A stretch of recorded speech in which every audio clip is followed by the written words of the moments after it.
بسم اللہ الرحمن الرحیم۔ جنت کی زندگی ہے جس کی فضا میں جینا، جنت کی زندگی ہے جس کی فضا میں جینا، میرا وطن وہی ہے، میرا وطن وہی ہے۔ میرے دوستو،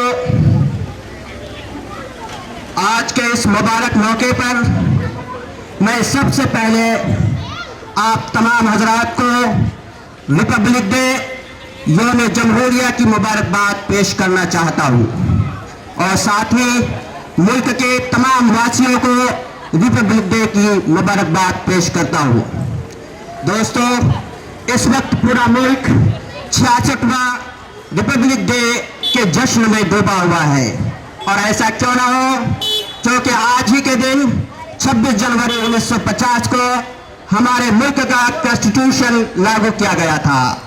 اس کانسٹیٹیوشن کو اس ملک کے وطن پرست اور محب وطن جناب ڈاکٹر بھیم راؤ امبیڈکر کی سرکردگی میں ایک لمبی تعداد کے لوگ ہیں جنہوں نے اس کو تیار کیا تھا۔ ان لوگوں نے یہ چاہا تھا اس کانسٹیٹیوشن کے ذریعے سے کہ اس ملک میں تمام لوگ بھائی چارگی کے ساتھ زندگی گزارے۔ ہمیں فخر ہے کہ ملک کا شمار ترقی یافتہ ملک میں ہوتا ہے، ترقی پذیر ملک میں ہوتا ہے۔ ہمیں فخر ہے کہ ہمارا ملک تعلیم اور ٹیکنالوجی میں تیزی سے آگے بڑھ رہا ہے۔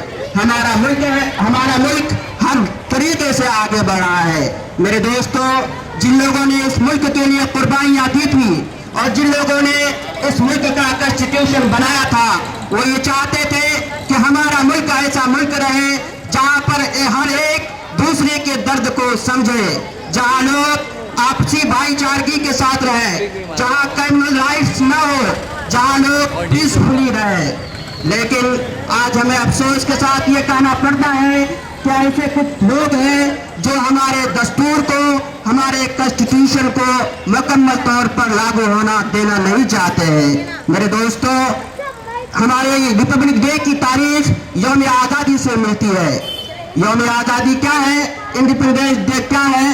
میرے دوستو، 1803 کے اندر ایسٹ انڈیا کمپنی نے ہندوستان پر قبضہ کر لیا، اور اس کے بعد 1857 میں پورے ملک کے اندر مکمل طور پر ان لوگوں نے قبضہ کر لیا۔ پھر اس ملک کو آزاد کرانے کے لیے کیا ہندو، کیا مسلمان، کیا سکھ، کیا عیسائی، تمام لوگ اکٹھا ہو گئے اور ان لوگوں سے لڑنے لگے۔ میں ضروری سمجھتا ہوں کہ ایک عظیم مجاہد آزادی تھے۔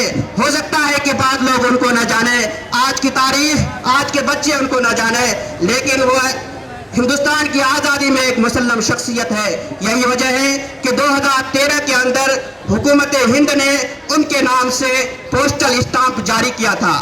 میرے دوستو، حسین احمد مدنی کون ہے؟ یہ بہت بار ملک کو آزاد کرانے کی خاطر جیلوں میں گئے، اور ایک مرتبہ جب جیل سے باہر آئے تو ان کے نام ایک وارنٹ جاری کیا گیا، اور پھر اس کے بعد لاہور کے اندر ایک پروگرام تھا جس میں ہندوستان کی آزادی کے بارے میں بہت بڑا فیصلہ کیا جانا تھا۔ مولانا حسین احمد مدنی کو وہاں مدعو کیا گیا، وہاں بلایا گیا۔ ایک طرف ان کے خلاف وارنٹ ہے اور دوسری طرف ہندوستان کا مسئلہ ہے، ہندوستان کی آزادی کا مسئلہ ہے۔ انہوں نے اپنے وارنٹ کی پرواہ نہیں کی اور اپنے سر پر کفن باندھا اور اس پروگرام میں جا کر شریک ہوئے۔ اس پروگرام میں ہر طرف سے انگریز فوج موجود تھے۔ مولانا نے ان انگریز فوجوں کو مخاطب کر کے کہا تھا، کھلونا سمجھ کر نہ برباد کرنا، کھلونا سمجھ کر نہ برباد کرنا، کہ ہم بھی کسی کے بنائے ہوئے ہیں۔ میرے دوستو، رام پرساد بسمل، جس کو شہید اشفاق اللہ خان کے ساتھ پھانسی کی سزا دی گئی، وہ بہت بڑے شاعر تھے۔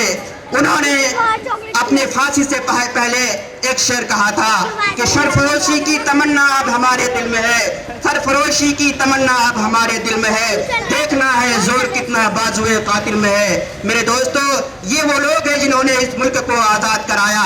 میرے دوستو، آج ہمیں خوشی ہے کہ اس ملک نے ہمیں ایسا دستور عطا کیا ہے، ہمیں ایسا کانسٹیٹیوشن عطا کیا ہے جس میں میجورٹیز کے بھی تمام حقوق محفوظ ہے اور مائنورٹیز کے بھی تمام حقوق محفوظ ہے۔ چنانچہ جب ہم کانسٹیٹیوشن آف انڈیا کا مطالعہ کرتے ہیں تو آرٹیکل 16 میں ہمیں یہ ملتا ہے کہ اس ملک میں گورنمنٹل جاب میں کوئی تعصب برتا نہیں جائے گا، چاہے وہ کسی مذہب سے تعلق رکھنے والا ہو، اس کو گورنمنٹل جاب میں نمائندگی دی جائے گی۔